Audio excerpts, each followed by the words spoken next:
Hey everybody, welcome back to Northern Lion Plays the Binding of Isaac. We're thinking we can mainline to 50 today if 49 goes well. Does 49 go well?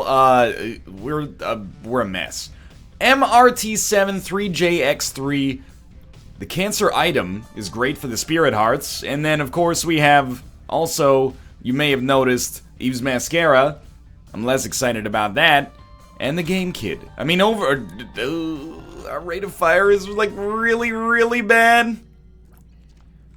This is kind of a tough choice as well, but I think you go Mr. Mega. Mr. Mega! Our rate of fire is actually terrible. Oh god, and it pushes enemies away when you use the Game Kid. This is one of those weird runs where I'm like, you look at it and you say, this should not be tough at all. Look at those stats. You know, you got Mr. Mega. It really works well with other bomb synergies, but I'm looking at this and I'm freaking out. Rooms, you know, admittedly we're getting a pretty good test. That was bad. A pretty good test early because we're running into swarms of enemies. It's really going to be like our worst nightmare right now. If we can get some rate of fire increases, I'm not as concerned. If we cannot get rate of fire increases in a reasonable time frame, I'm actually a little bit perturbed. And what was our third item, Eve's Mascara? It looks like our third item was the cancer item. So thank God for Eden's blessing that we picked up like right at the end of the last run. But I'll admit, I'm slightly frightened by the situation we appear to have found ourselves in. Hopefully, maybe like a coat hanger or a screw, something like that early on here. I just felt like a dirty old British man. Hopefully a screw. Hopefully we'll be able to get a screw within the first 5 minutes of this run. I don't know why that was. I should have done it in a Michael Caine accent. Then maybe it would have come a credit. Oh, but then it's like I'm insulting on His Majesty's Secret Service, Michael Caine. Is Michael Caine knighted? Also, that's not what on His Majesty's Secret Service means. On Her Majesty's Secret Service? It doesn't matter. Okay. First off, get the heck out of here. And I'm not talking about these enemies, I'm talking about the country of England. You've had your chance. You've been a dominant, you know, world power for several hundred years. I think it's time for us, man. You know, we think we live in this static, you know, world where America's always going to be really strong. China's always going to be really strong. Russia's always going to be really strong. England's always going to be really strong. France, etc., etc. Nah, dog. I'm telling you. Assuming we don't erode completely the idea of countries within the next few hundred years, Canada's coming at you. Canada, El Salvador, Costa Rica, and Gabon. The 4 biggest world powers by the year 2381. I promise you this. I've looked at the facts. I've looked at the figures. Canada, Costa Rica, El Salvador, Gabon. Canada, Costa Rica, El Salvador. No, we need to get rid of one of them because we need less syllables. Canada, Chile, Ecuador, Gabon. That's the economic shit I'm on. You want to talk about G8 countries? Sir, that's not funky. I want to talk about the next generation of international nations. They are going to have a strong import-export song. The end. The end. That was Macklemore and Ryan Lewis talking about who is going to run the world. And this time it's not going to be girls. This time it's going to be Canada, Chile, Ecuador, and Gabon. Not Gaben, although Steam may or Valve may well indeed have a GDP the size of an economy. But you don't want me to get involved in this GDP conversation because then you go, you know, GDP, how do I explain this? I'll take a frame by frame this. G is for gross, N is for national, P for product. And there's no other letters, so you know, it gets confusing at that point. That was not a rap god situation, you know, thinking of 4 words that rhyme within, you know, 20 seconds of one another is not a rap god situation. Capricorn? I mean, it's good. It's really good. But I'm not feeling the love from the rate of fire part of this run yet. We are shooting faster at least, but not fast enough to be super thrilled about this. Okay, this would be a great time for a per throw. Burkano, I mean, also good. Burkano's actually pretty strong because our tiers are going to be awesome. Or sorry, our damage is going to be awesome, so our flies are going to do a bunch. But, I need to swing for the fences on this. A Mom's Knife or Brimstone would actually be beyond incredible right now. Because they are kind of insulated from bad rate of fire to begin with. We are still ahead of schedule, so I can't be too mad. Maybe a good trinket, like a cancer trinket. Instead we get Pulse Worm. Do you want Pulse Worm or Lucky Toe? Well, we will take a Thame at least, but... So now what we're looking for. I think I go Lucky Toe over Pulse Worm. We take the pill, it's full health, and we get the heck out of here. You might be wondering, why aren't you using bombs to try to find secret rooms? Well, I don't really want to be honest with you. This could be a library. It is a library. And we will probably stick with Book of Revelations because I could actually really use the orbitals. But I want to save our bombs because I think 8 is not enough. I know that the television show of a similar name has tried to convince us that it is, but I quite frankly disagree. I don't think 8 is enough, considering that we're going to be using bombs a lot to take out enemies that are somewhat resistant. And we did just get rid of one of our other, like, offensive options here in the form of the Game Kids, so... I wouldn't say I'm concerned. Like, we have gotten stronger. Have we gotten strong enough? Possibly. I don't think this is a situation where I'm like, you know, we're winning the run right now. I don't think that's true. But, I think we could win the run with just a little bit more help. And it does help that we get Book of Revelations for better defense, and it does also help immensely that we got a Thame, so we can kind of not get punished so hard for our mistakes. But at this point, I don't even think like rate of fire increases do that much for us, or do enough for us at least. I think we need to take it to the next level and just get something like Ludo that almost makes it so our tier stat is, if not irrelevant, at least less relevant. Okay, we're going full-on bomb synergies again. 14 bombs. Much better. And we need them for situations like this. And I still fucked it up a little bit. We got a lot of spiders out of it, though, so I think it's worth it. Well, it's not worth it because we could have avoided it, but you know what I mean. Who are you shooting at? You're not even shooting at me anymore. It's okay. I never remember how egg sac bombs work. It's like if they stick to an enemy and explode, you get spiders out of it. Death is actually a pretty good card. We'll use that immediately, because this room kind of sucks. And I gotta admit, kind of thinking we should just start cracking into mushrooms for possible, like, magic mush situations here. But we should have an orbital coming up, and an orbital is gonna be, you know, I mean, we all know it's gonna be dangerous, but at the same time, it should be good for us as well. Assuming we can still keep getting spirit hearts, it should be good for us, so... First level orbital. And that's all we need. You may remember like 1 or 2 runs ago, I was like, hey, Book of Revelations, I don't need it. I don't need this anymore. I disagree. I think that I need this now. I'm gonna keep it, and I'm not gonna take any chances. 49's a great number.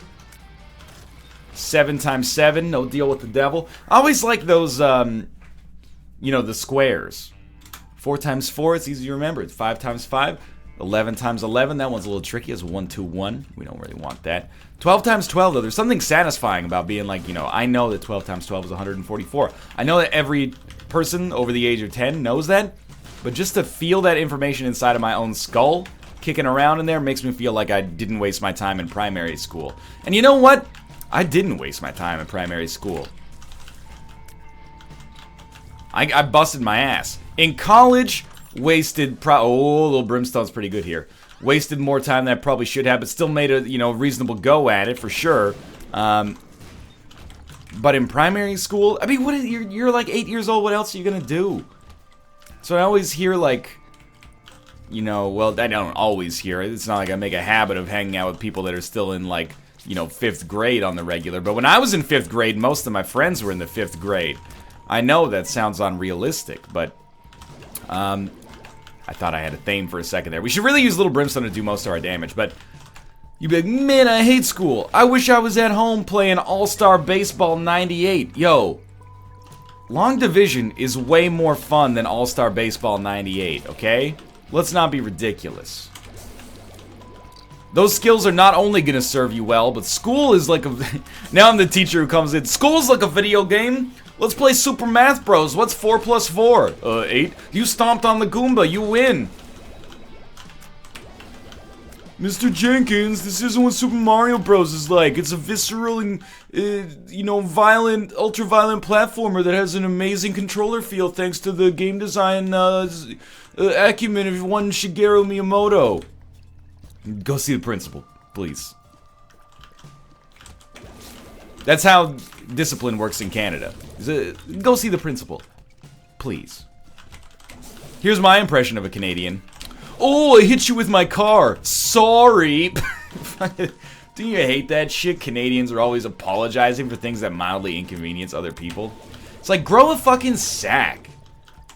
Oh, I gave you whiplash by getting in a car accident with you, wasn't paying attention, texting? How about go fuck yourself? You know, you don't own the road. Oh, sorry, I accidentally gave you food poisoning. Pfft.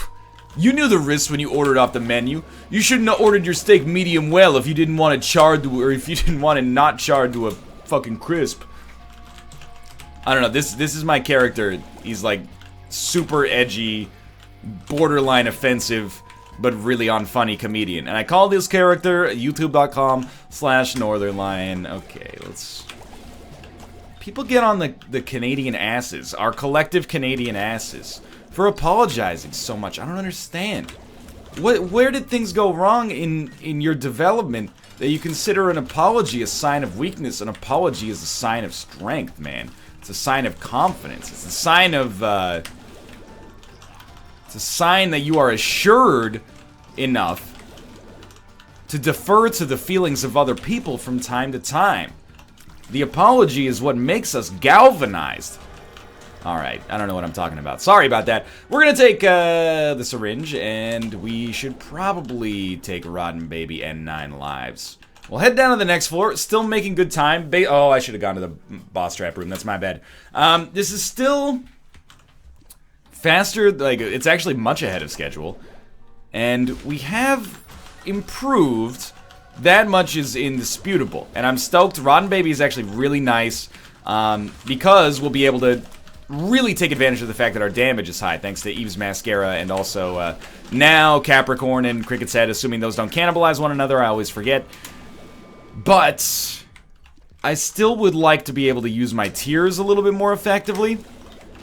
We probably still have a relatively, you know, easy win regardless, especially with Rotten Baby one-shotting a lot of enemies, assuming the fly's aggro properly, but I still, like, definitely would like to be able to use my own tiers a little bit more reliably, but I'm not going to complain too much. This run definitely had the potential to be in a much worse spot by now. I mean, since I started the run and was like, I don't know, things are a little weird, we've definitely improved our spacebar, and we've also gotten an all-stats upgrade, a syringe that is actually very helpful for us. Not the best syringe, but one of the better ones, I'd say.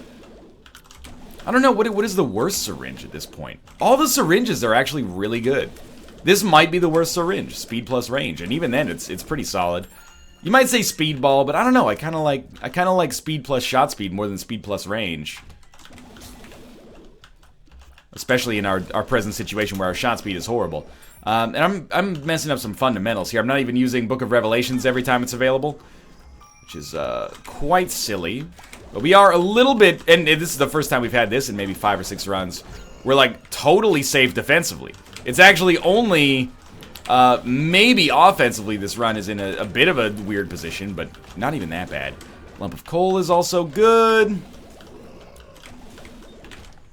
Yeah, just if you trust Rotten Baby and you trust... Oh, that was real close. If you trust Rotten Baby and you trust Little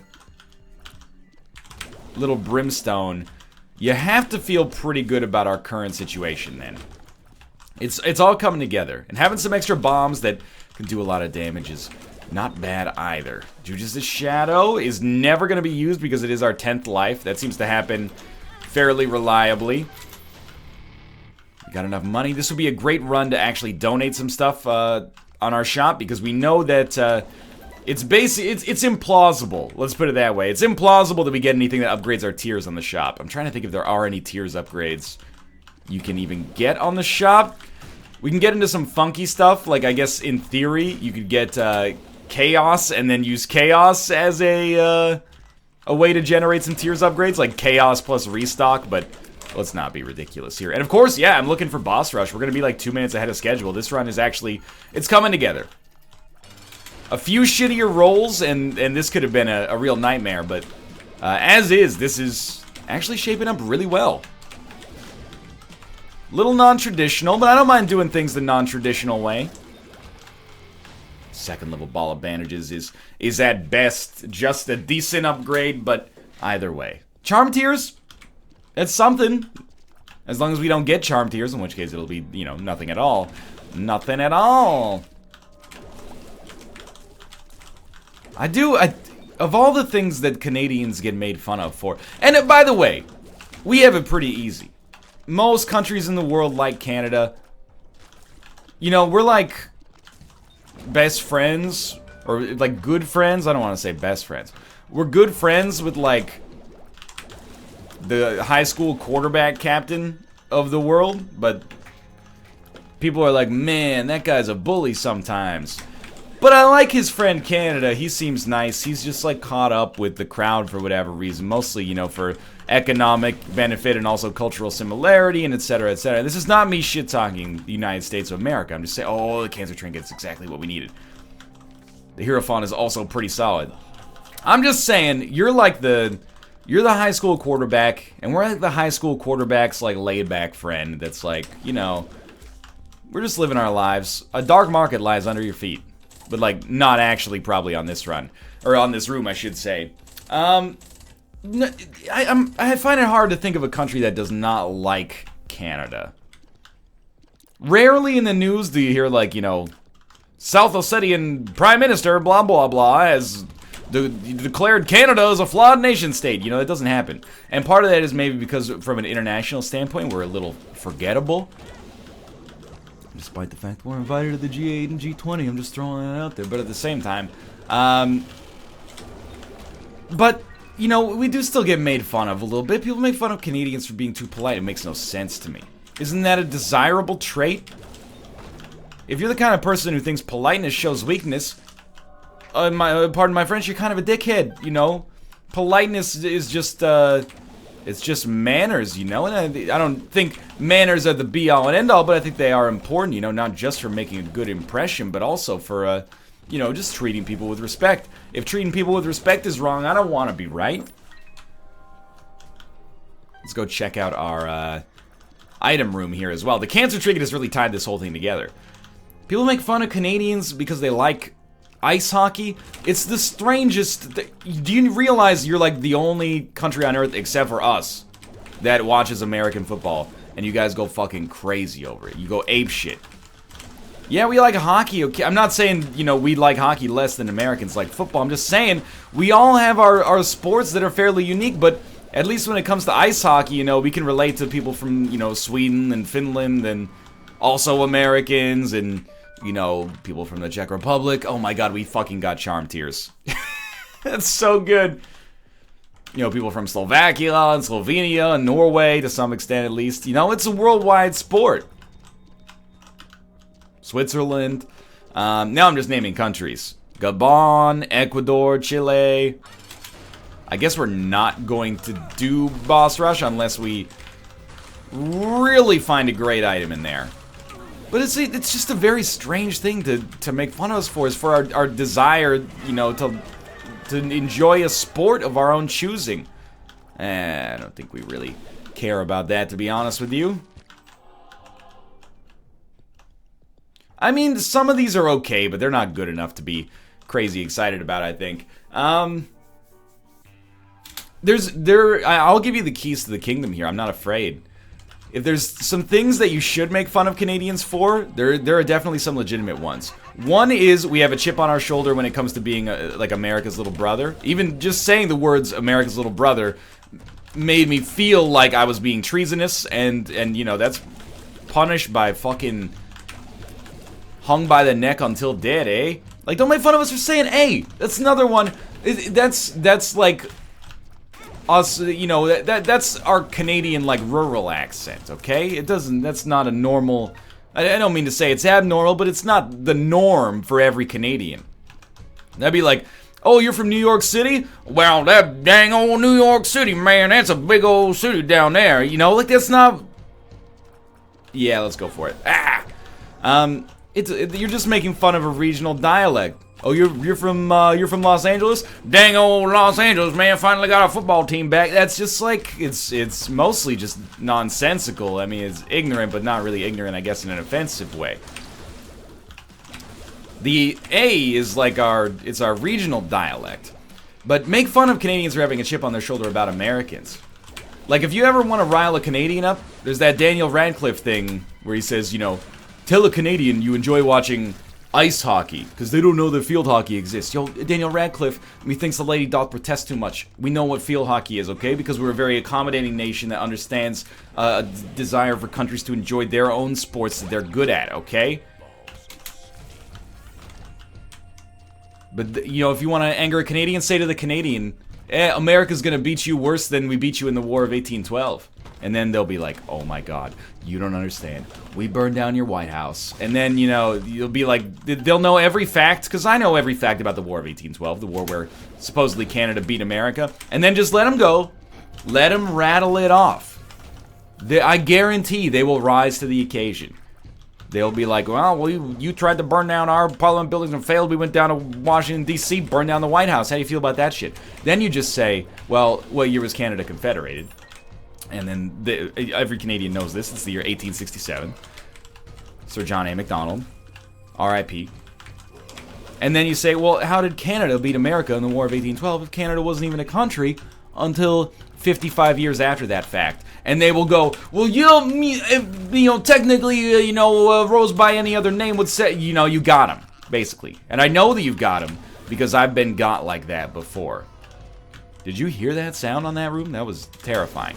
That's how you get a Canadian, okay? But I warn you that that's only to be, break glass in emergency only, okay? Do not break glass just for shits and giggles. Only if the Canadian is being a dick to you, which can happen. We got our own share of danguses, but that's the nuclear option.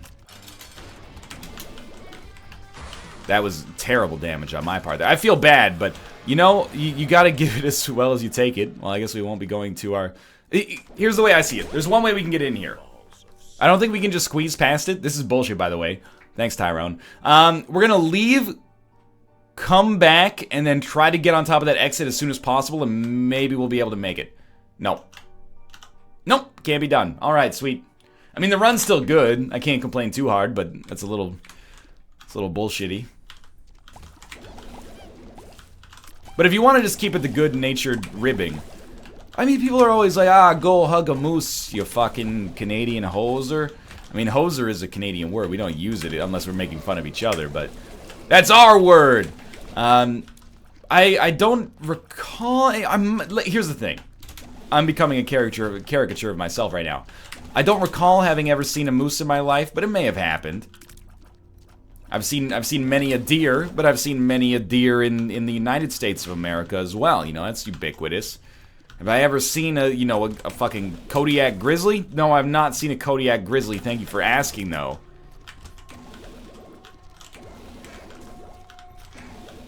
I've seen beavers. Just ask your mother, though, about that, because she took me to the beaver farm, which was in her pants. It's a long and winding road. Anyway, it lives. This run, we haven't talked about Isaac in forever, and that's a great sign that the run is just, it's going fine, right? I don't know what Ball of Bandages level 3 is doing there, but as long as it can get in, get a hit done, I'm okay with it. I don't think we fight Hush on this run. Like, it's not that it's a bad run, I just don't really want to. Like, a low rate of fire is one of those things that's like it puts an inhibitor on fun. So, it's not like I'm having a bad time with this run. I'm actually having a pretty good time, and I got to give away the keys to the kingdom if you ever want to insult a Canadian who deserves it. And I ain't ever punched a tourist even if he deserved it. An Amish with a tool, that's unheard of. But in the interest of sharing, we should all say, like, what you need to say to truly insult someone from another country. Now, because we all have our own, hot button issues, I'm sure. For Canada, it's the War of 1812. Even more so than America Junior, because winning the War of 1812 is part of the Canadian cultural identity of separating us from the United States of America. Now, I warn you, shouldn't be like, well, for country X, just bring up, this massacre. That's not good-natured. This is not in the interest of saying that you're better than another country. This is in the interest of sharing the stories that make us vulnerable as citizens and, bonding over it. It's like we're sharing drinking stories or something like that. Like, I don't know, how do you insult the United States of America without going too hard and accidentally overstepping the bounds of what's good-natured banter? Because the War of 1812, it might rile a Canadian up a little bit, but it was also, 204 fucking years ago. It's not like anyone's gonna be like, I lost my grandfather in the War of 1812. And if they go, I lost my great-great-great-grandfather in the War of 1812, you have my permission to say, like, dude, that sucks, but also, like, get over it. You weren't alive when this happened. It was 204 years ago.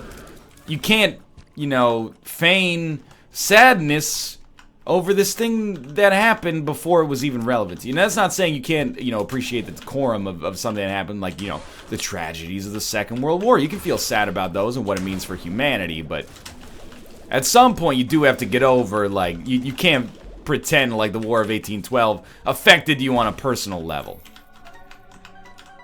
I just realized that I've gone through this whole episode and never once explained what the War of 1812 is.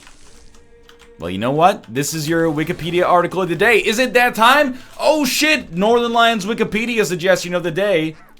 If you're feeling kind of bored and you want to learn, then go to a site. Haven't you heard? Wikipedia.org, also .com, that also works. And go look up the War of 1812. You could also insult Stompin' Tom Connors. That'll get you in there. Not the Tragically Hip yet, though. That's too raw, it's too close to home. You could just lie. You could be like, yeah, how about like when we beat you in the 2014 Sochi Olympics? Excuse me, you beat us in the preliminaries if you're from the United States of America in the round robin tournament. And then we beat you 3-2 in the semifinals and went on to, stomp Sweden and take our gold medal. No big deal. This run is set in stone, though. Even though the items that we got at the end here are actually pretty bad. Bumbo is never going to pop off, but life goes on, I suppose. We do have 9 lives, and by 9 lives I actually mean 10 lives, but if everything goes like as bad as is possible, we should still be able to win on the Judas's Shadow respawn. That was terrible damage. So I'm really not sweating this one. As long as we don't get stuck on a room that mills us out of all of our lives and then puts us on Judas's Shadow. I mean, of course, you could take it to an illogical extreme. As long as we don't get stuck on a run or on a room that literally just kills us. Sure, that would be the worst, but within reason, no room is probably gonna kill us on Judas's Shadow if we get there. So I'm not too perturbed about that. As long as we can, take Judas's Shadow into our boss fight, we pretty much have a guaranteed win, in my opinion. But opinions only count in horseshoes and assholes. Everybody's got one. That's what I've always said. And we are already on the boss. It's like the last 4 floors were super fast. Not sure what's up with that, but I will enjoy it either way. Bumbo literally got no help at all. But we also didn't need it. It's weird to have a run with Eve's Mascara that just still ended up being really good. I was like, if you had asked me 26 minutes, are you going to be done the run or done Depths 2? I would have said Depths 2, given that Eve's Mascara should slow us down. But for now, thanks for watching. Hope you guys enjoyed the episode. If you did, click the like button. Helps out a great deal. Of course, subscribe if you want to see more in the future. For now, thanks for watching, and I will see you next time.